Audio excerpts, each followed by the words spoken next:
Here we go with Cooper Mays. I'm Dave Hooker, and boy, do we have a lot to talk about. There's some massive offensive linemen on Tennessee's campus as part of midterm.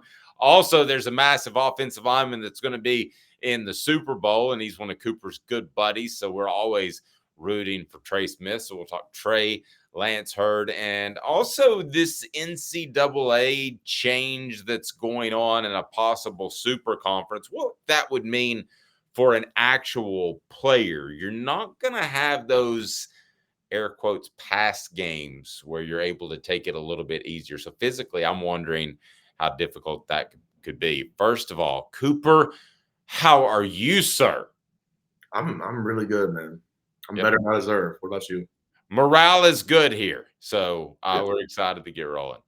He's Cooper Mays. I'm Dave Hooker, the Vol Report with Coop, brought to you by City Heating and Air Conditioning. That's cityheatandair.com. Integrity matters. City Heating and Air Conditioning. I know that a lot of people want to hear about the new guys coming in, and we're going to discuss one Lance Heard. But first of all, I'm going to plead ignorance. I've covered football for about 25 years, and in that period, which is now between the bowl game and summer camp, I can't tell you that I'm 100% sure how much of it's weightlifting and conditioning and how much of it is getting better at the craft of football. If you can just kind of describe the approach as a team and individual players, Coop, at this time of the year, I think a lot of people would find that insightful.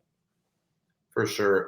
The biggest thing is, especially when you get older and you play a little bit more, this time, especially like right now, is the time to get healthy. You know what I'm saying? So, big thing is right after the bowl game for a few more weeks, we're off. So you got to do your best to kind of get your body right before then, and then you kind of roll into your off season winter workouts and stuff. A lot of people do a lot of different stuff, so it's hard to comment on what everybody does. But a lot of people hit up, their more rigorous working out schedule through their winter time, and then you flow into spring ball. So hopefully, the theory is you're really strong going into spring ball, and you can develop yourself and take some strides in your game, and then after that, you hit another training cycle where you're trying to get strong and get ready for fall camp. I want to ask you about one big dude that people have heard about. I'm going to use all my corny jokes now. And it's brought to you by City Heating and Air Conditioning, 50 years in East Tennessee. Integrity matters. Don't trust a fly-by-night HVAC company to tell you that you need a new unit. Could cost thousands. Instead, City can save you that with new coolant or perhaps a new part. Lance heard a lot of talk in the offseason about where he would end up. You kind of saw that from the other perspective when your brother transferred from Georgia to Tennessee. How challenging is that kind of behind the scenes when recruiting's challenging, but when you've proven you can play at the college level, I think coaches are even more excited about getting a hold of you and getting them on their roster. It's probably not as challenging because you've already proven yourself, and I guess just looking from a pure recruiting standpoint, if you're a transfer in the portal, you've already proved yourself. Coaches kind of know what you're about and what you can do on the field. So at that point, it's truly like not you kind of don't really got to look at anything else other than look who has a need at your spot and then where the best fit for you is. So it probably could eliminate some of the stress. Fair enough. But I wonder, going back to Cade, I mean, did he know that he was going to come back to Tennessee, or were a lot of other schools calling him? Because, I mean, he's a proven player is kind of what I was wondering. Yeah, I'm not exactly sure how his recruitment went because I don't know exactly how I guess that was the first year the transfer portal was like open, really, right? I think it's all moving so fast, Coop. I'm struggling to keep track. Yeah, so I don't know. I don't know how many schools were on him. I'm sure a lot though, or whatever was going on because he was really good.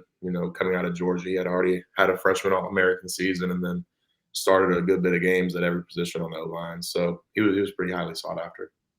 Before we get to your thoughts on Lance Hurd, he was the vaunted transfer from LSU. I just go back to you having your brother and a guy named Trey Smith as leaders and mentors. And you've said it before, but for those that haven't heard, how much do you attribute your growth and maturity as a player to those two guys, both Cade and Trey?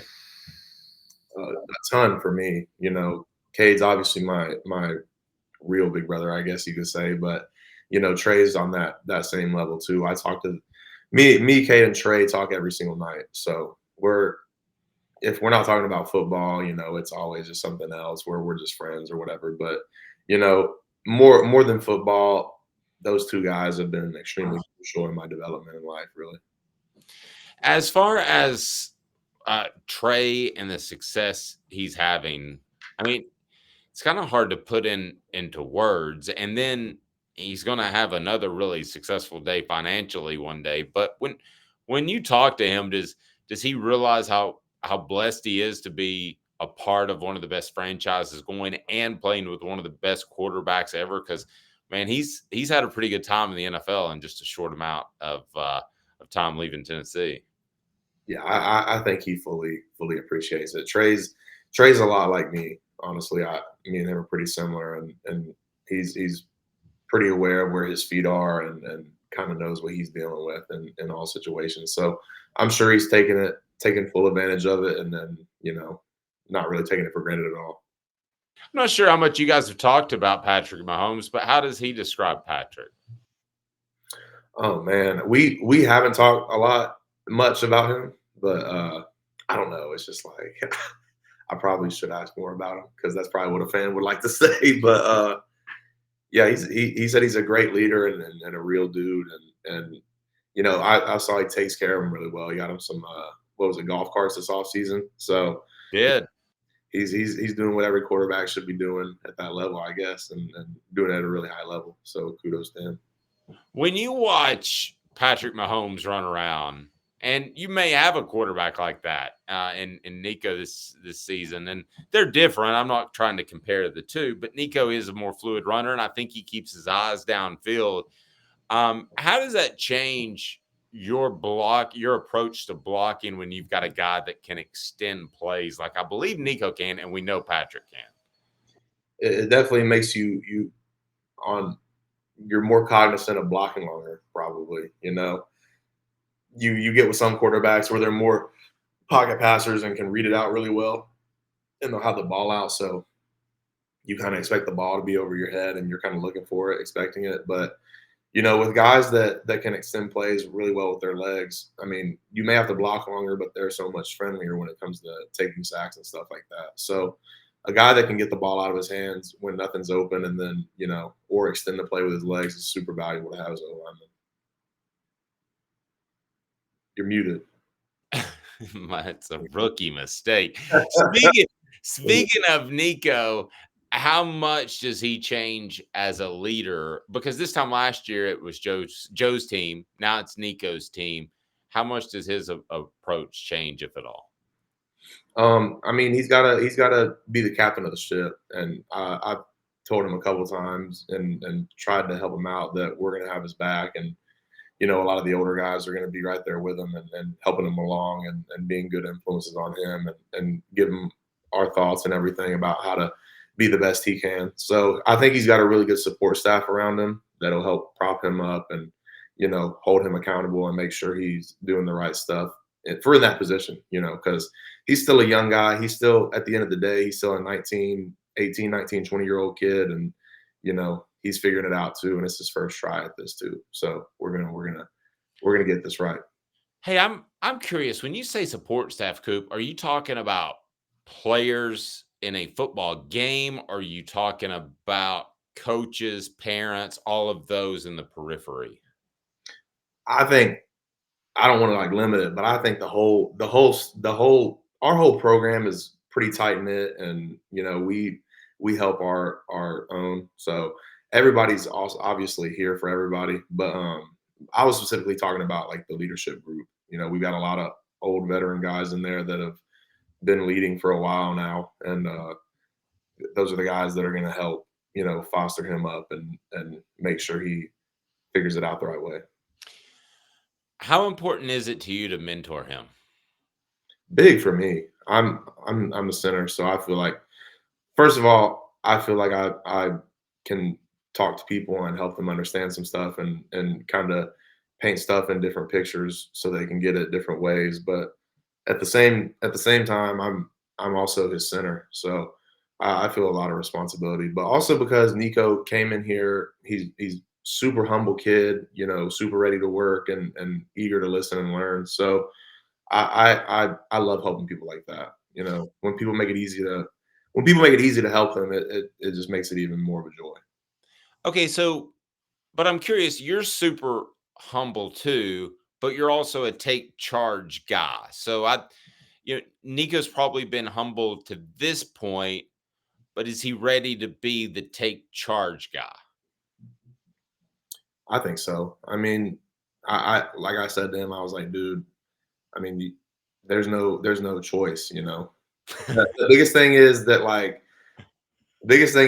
like you can tell like every quarterback realizes it at a certain point, but like I don't know, it's very easy to be a leader on a day when you're doing good.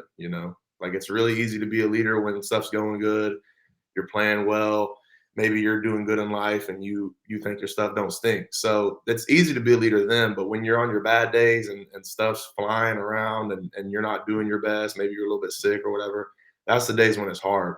And the biggest learning curve as a leader and being a real leader is realizing that you got to do it every day. You don't have a choice to have a bad day. You know, like you can't be the starting quarterback at Tennessee and have a day where you're off. It's just not how it goes. Like Coach Hyde doesn't have any days where he can say, "Oh, I'm not feeling too good. Let me just cool out today. Let me just chill a little bit. Let me pull back. I'll be more reserved." You can't do it. So, um, yeah, you got to be a leader every day, man. I know everybody wants us to tell them if John Campbell's going to play right tackle, if Lance Hurd's going to start. It's way early for that. But I do want to ask you about, you saw Lance Hurd on campus, and is it fair to say he's a good sized individual? Yeah, he's huge. Yeah, he's really big. So, you've seen your brother do it. How difficult is it to make the transition from one school to another, and how can Cooper Mays help? I'll be there. Just that's my job. I'm the center, so kind of I take big responsibility in helping all the folks around me. So I'll help him on that end, and then some stuff he's gonna have to figure out himself a little bit and figure out who he is and this journey and everything. The biggest thing I think with probably not that I've transferred, but if I were to transfer, I feel like the hardest thing would be getting my like being comfortable in the space I was in, finding my rhythm and whatever. So um obviously nobody can do that but yourself and I'm sure he's happy for the challenge of it all. No, yeah, it seems like a heck of a challenge, but having some leadership as you guys do on the offensive line is, I think, obviously key, and having flexibility too. I mean, how much does it help that Josh Heupel's offense has a tackle that could play left or right, or at least has historically in Darnell Wright and going through? I would think that provides an awful lot of flexibility if somebody were to get banged up.